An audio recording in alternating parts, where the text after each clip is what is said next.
¿Cómo será la vivienda del futuro? ¿Seguiremos debatiendo entre comprar o alquilar? ¿Los millennials y las hipotecas serán compatibles? Soy Marc Vidal y os invito a la primera masterclass de Bancademia, Economía para llevar. Mira, os voy a explicar una pequeña anécdota inicial para hablar hoy de vivienda, de futuro, algo de tecnología y sobre todo de sueños personales, para lo que sirve eso de vivir en algún lugar seguramente.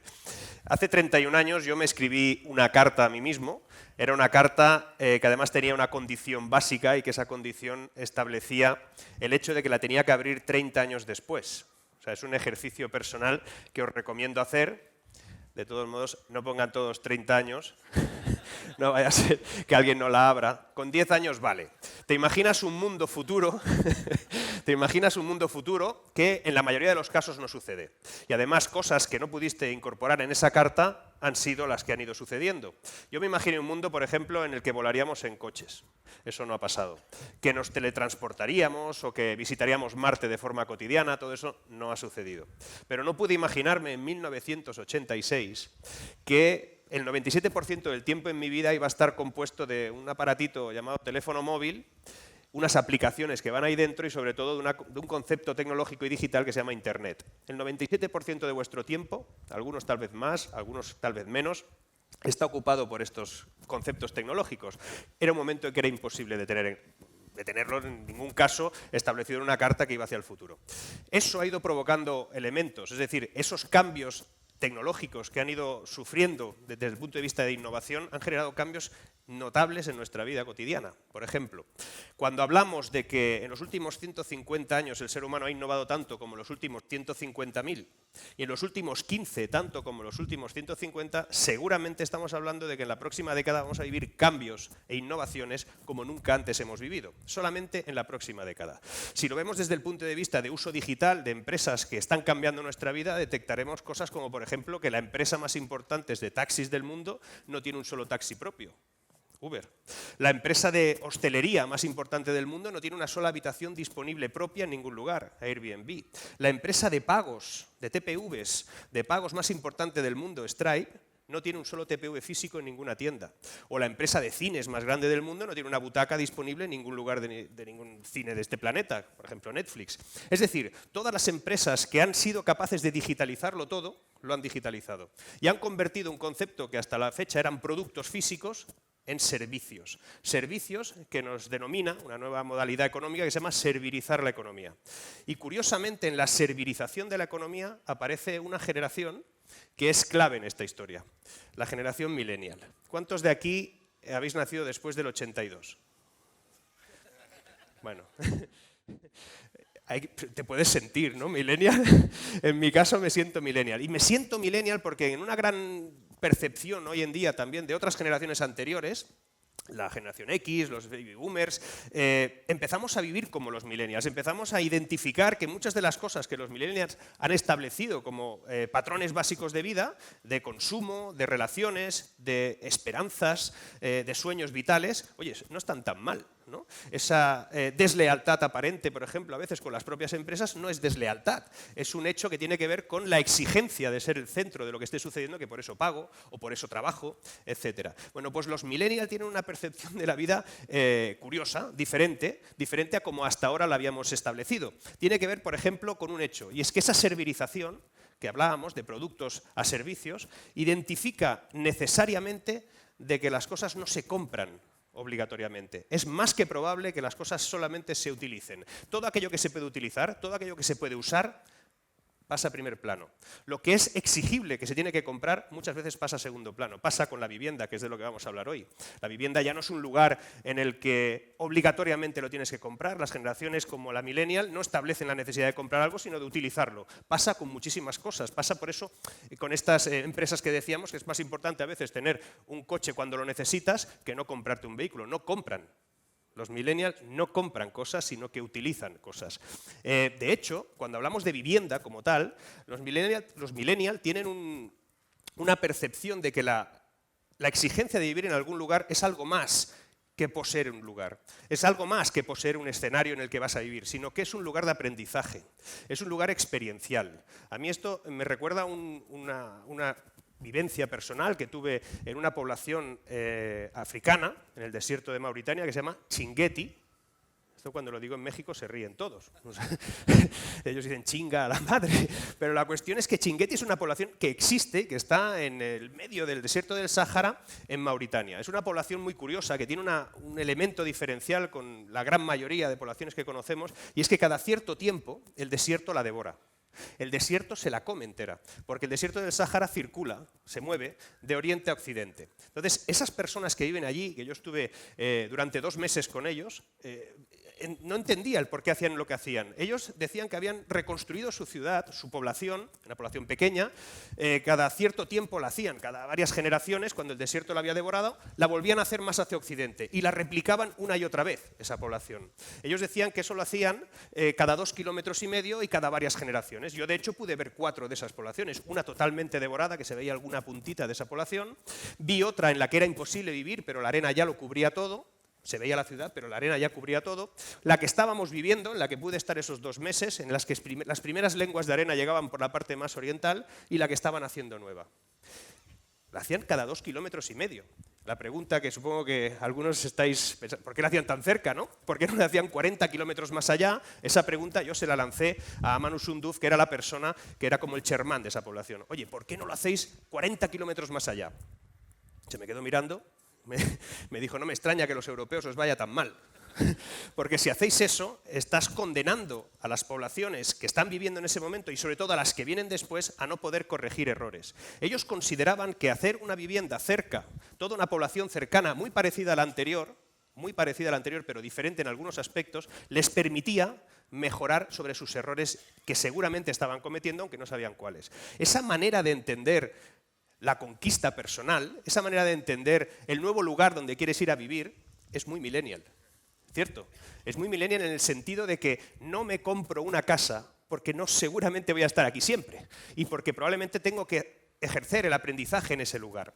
La cuestión es que en esa percepción distinta de para qué es una vivienda aparece el qué es una vivienda. Es decir, exactamente es lo mismo para las generaciones anteriores que para las generaciones que vienen o que van a ser decisorias en la toma de decisiones en los próximos años. En el 2022, 2023, en Europa, la toma de decisión mayoritaria en empresas será generación millennial. Es decir, nosotros ya, algunos ya estaremos a vuestras órdenes, ¿no? De alguna manera, pero la cuestión es que ellos la percepción de lo que es la vivienda es un debate importante. No es el debate si se lo van a comprar o la van a alquilar. Ese debate es caduco para un millennial.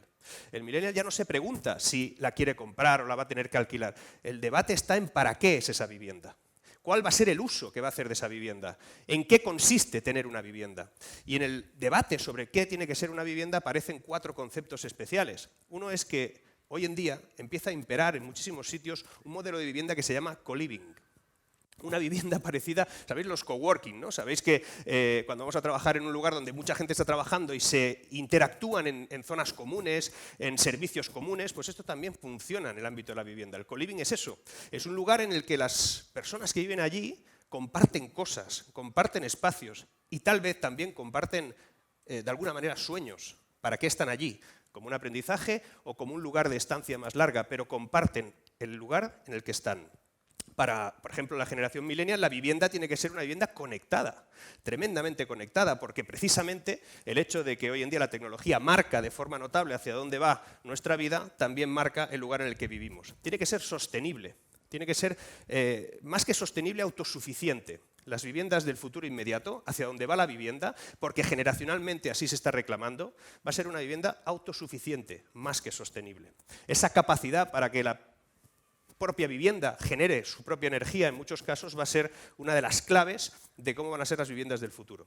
Y la cuarta es el uso de esas tecnologías, no solamente para conectarnos, sino para que las cosas sucedan más rápido, más eficientes y de forma más óptima. La inteligencia artificial, la gestión de datos de esas personas que viven en un espacio compartido, un lugar en el que esa tecnología nos dé, de alguna manera, la clave para que vivamos mejor. También me me aparece aquí una idea, una metáfora que es real y que es existente, que también define muy bien cómo sois, en gran medida, los millennials. En el norte de California hay un bosque de unos árboles muy altos, que se llaman secuoyas, seguro que lo conocéis. Son unos árboles que alcanzan los 100 metros de altura, que tienen un tronco de 8 metros de diámetro. Y unos árboles tan grandes deben tener unas raíces tremendamente profundas para aguantarse. Y resulta que no. Resulta que las secuoyas tienen unas raíces de apenas 1,5 metros de profundidad. Y dices, ¿cómo se aguantan? Deben extenderse muchísimo, ¿no? Esas raíces, pues tampoco.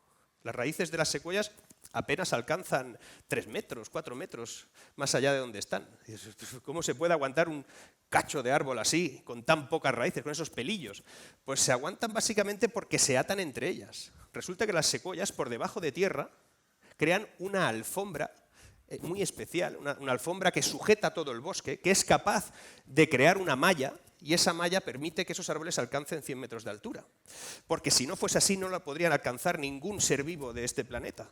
Para que eso sea así, también cada una de esas partes tienen un papel relevante.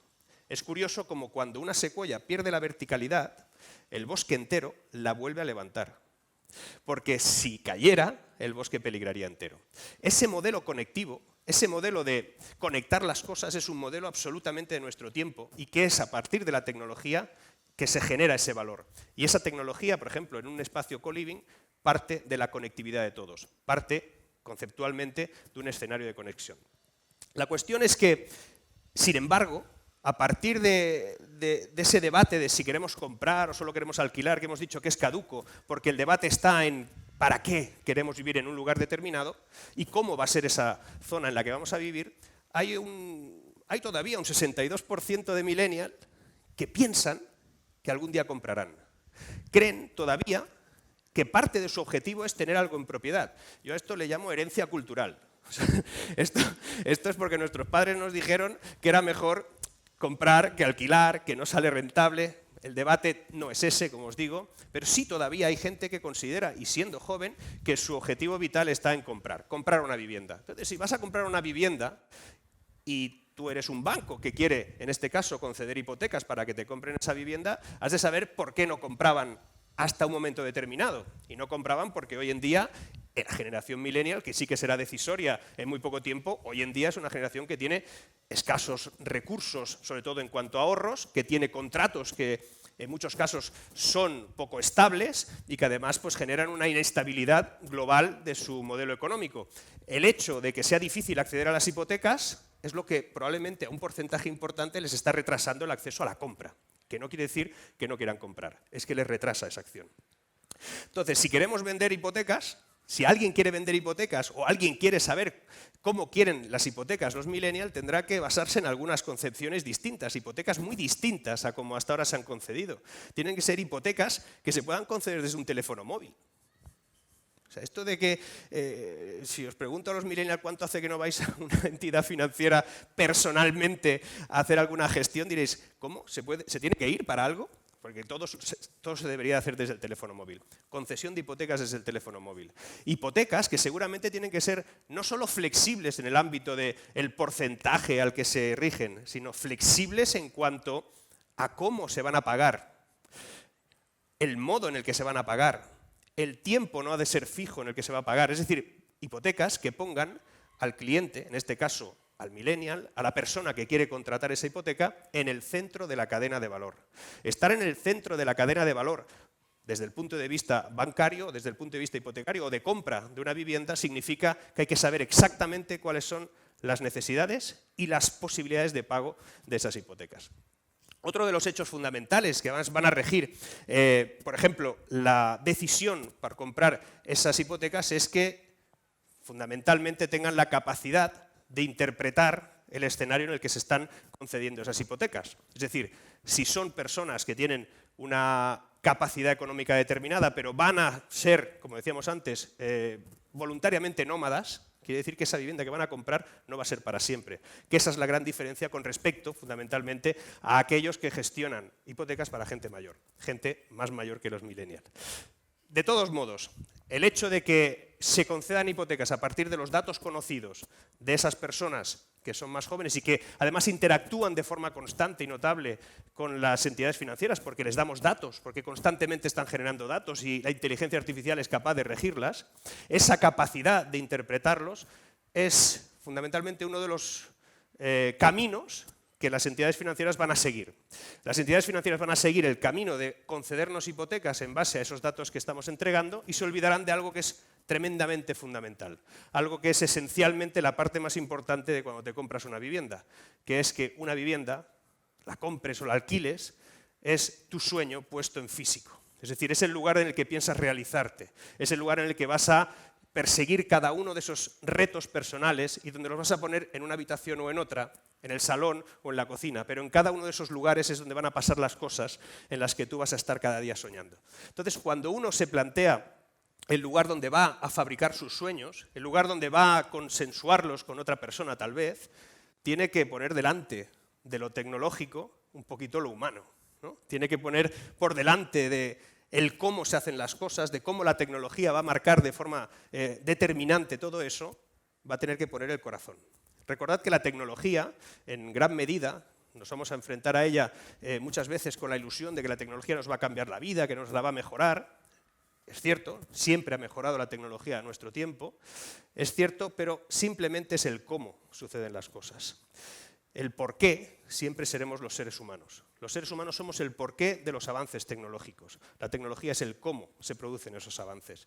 Fijaos que siempre ha pasado lo mismo. Cada vez que la tecnología ha irrumpido, e irrumpirá en el ámbito de la vivienda, irrumpirá en el ámbito de la concesión de hipotecas, irrumpirá en la decisión que tomemos para ver qué hacemos con ese dinero y esa vivienda.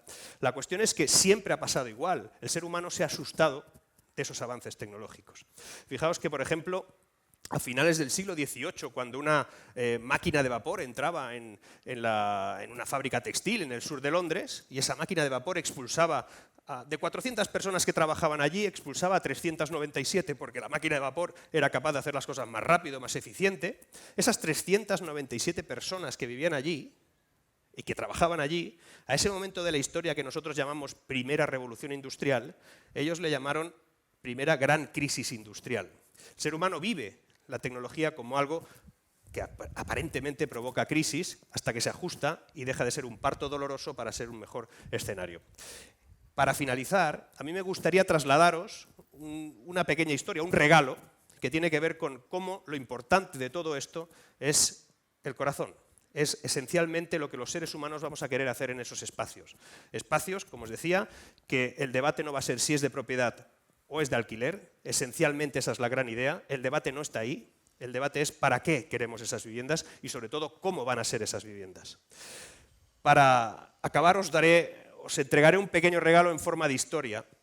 Es una historia que tiene que ver con dos personas que trabajaban fundamentalmente en términos tecnológicos, trabajaban con tecnología ya que eran grandes desarrolladores de robótica y de inteligencia artificial. Y ellos en un momento determinado quisieron hacer un ejercicio a uno de sus sistemas de inteligencia artificial mejor desarrollados, hacerle un ejercicio por el cual fuera incapaz de responder correctamente ante una pregunta muy simple. Ellos dos cazaron una mariposa, esa mariposa la guardaron en su mano, se acercaron a ese robot y a ese sistema inteligente y le preguntaron si le podía decir esa máquina a ellos si esa mariposa estaba viva o muerta en ese momento. Si respondía que estaba viva, cerraban la mano y la mataban. Si respondía que estaba muerta, abrían la mano y volaba. Era imposible acertar. La tecnología no podría acertar. La inteligencia artificial, por muy inteligente que fuera, por muchos datos gestionados, iba a ser imposible que acertara. Sin embargo, acertó. ¿Sabéis qué contestó? Está en tu mano. Está en vuestras manos, está en manos de todos, convertir la tecnología en una herramienta y no convertirla en el uso directo de nuestras vidas. El corazón, la manera de interpretar la vida y nuestros sueños es lo que va a determinar la manera de vivir en el futuro inmediato. No va a ser alquilar, no va a ser comprar, va a ser vivir. Muchas gracias.